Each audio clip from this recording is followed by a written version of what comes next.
Hello बच्चों, let's see the question. The question says that let A and C be unit vectors inclined at pi by 3 with each other.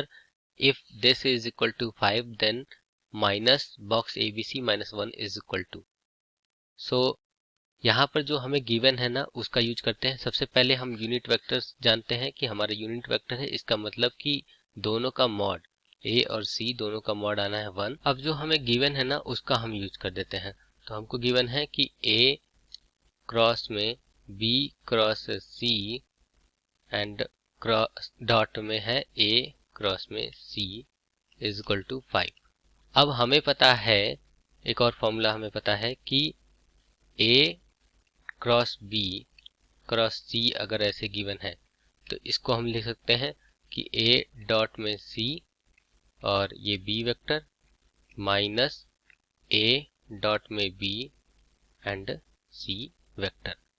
तो हम इसकी जगह पर लिख सकते हैं, इसकी जगह पर ये लिख सकते हैं। तो हमारा लिख देते हैं A डॉट में C and B vector minus A dot B और C वेक्टर्स। अब इनका डॉट प्रोडक्ट हुआ है A क्रॉस C और ये इक्वल है किसके, 5 के। अब इंडिविजुअली डॉट प्रोडक्ट ले लेते हैं तो हमारा A डॉट C और ये B vector dot A cross C हो जाएगा।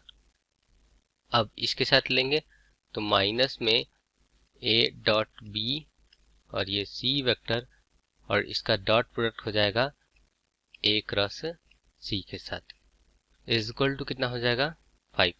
अब देखो हमें पता है कि अगर दो वेक्टर का क्रॉस प्रोडक्ट करते हैं तो इनका जो रिजल्टेंट आएगा वो A वेक्टर और C वेक्टर दोनों के क्या होगा, परपेंडिकुलर होगा। अब देखो यहाँ पर C के परपेंडिकुलर होगा तो C और इसका परपेंडिकुलर दोनों 90 डिग्री पर होंगे, तो इनका डॉट प्रोडक्ट क्या आना है, 0 आना है। तो ये तो खत्म हो जाएगा। अब यहाँ पर A डॉट में C की वैल्यू हम निकाल लेते हैं। A डॉट C इसकी वैल्यू कितनी होगी, मॉड A मॉड C और दोनों के बीच का एंगल का कॉस, तो कॉस पाई बाई 3, क्योंकि A और C के बीच का ही एंगल कितना है, पाई बाई 3 है। तो हमारा ये दोनों 1 इंटू 1 1 और कॉस पाई बाई 3 1/2 होता है। तो यहाँ पर हो जाएगा 1/2।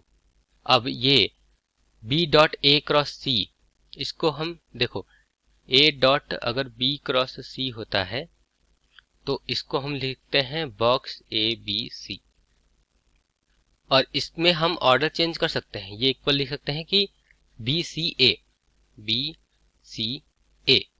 ऐसे लिख सकते हैं। तो ये हमारा कैसे लिखा जाएगा, B dot C cross A के इक्वल, और यहाँ पर देखो B dot A cross C है बस, तो यहाँ पर उल्टा कर देंगे तो यहाँ माइनस आ जाएगा। तो ये माइनस लगा देते हैं और इसको हम लिख सकते हैं अब ABC बॉक्स के इज इक्वल टू कितना, 5। तो यहाँ से बॉक्स ABC इसकी वैल्यू कितनी आनी है, इसको इधर मल्टीप्लिकेशन कर देंगे तो माइनस में 10 आनी है।